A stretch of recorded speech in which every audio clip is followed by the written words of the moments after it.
Borley Rectory, a name whispered in hushed tones, a place shrouded in mist and fear. It stood in the quiet Suffolk countryside, its silhouette a jagged scar against the setting sun. Locals crossed themselves when passing by, their faces pale, their steps hurried. For Borley Rectory was no ordinary house, it was a vessel of sorrow, echoing with the whispers of the dead. It began in 1863. The newly appointed Reverend Henry Dawson Bull moved into the rectory with his large family.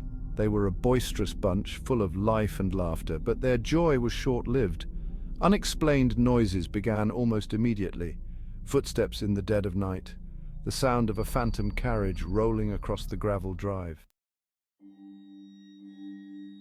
The years that followed were a litany of chilling events, objects moved by unseen hands.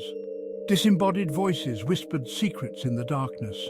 The ghostly apparition of a nun, her face obscured by a veil, was seen gliding through the gardens. Each new resident of Borley Rectory was subjected to the same unsettling phenomena, their sanity slowly unravelling under the weight of the unseen. Then came the Foysters. Reverend Lionel Foyster and his wife Marianne arrived in 1930, eager to make the rectory their home. But the spirits of Borley had other plans. Marianne, a young and impressionable woman, bore the brunt of the hauntings. She was plagued by poltergeist activity, objects flying across rooms, disembodied voices calling her name. Her husband, initially skeptical, soon became a believer. The stories of Borley Rectory spread, attracting the attention of paranormal investigators. Harry Price, a renowned ghost hunter of the time, arrived in 1937. He brought with him a team of researchers eager to document the strange occurrences. Price's investigation was thorough. He interviewed witnesses, conducted seances, and set up cameras in the hopes of capturing the elusive spirits on film. The activity intensified during Price's time at the rectory.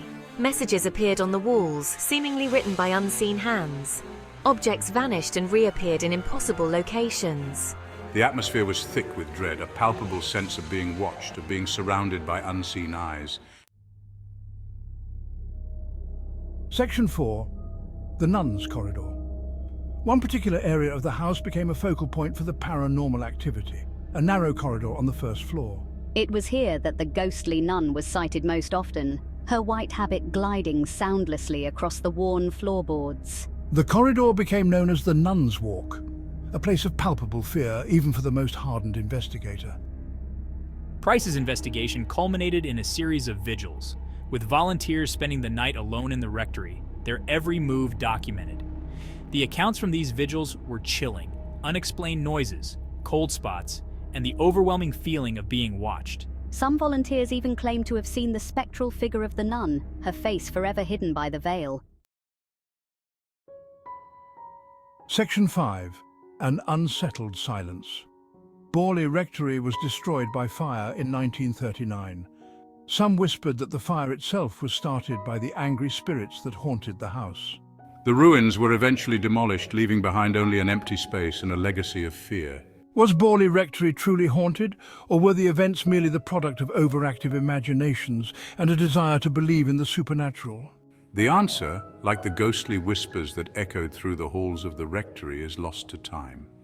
But even today, the name Borley sends a shiver down the spine. A reminder that some places hold a darkness that can never be truly extinguished. A darkness that whispers of secrets best left undisturbed.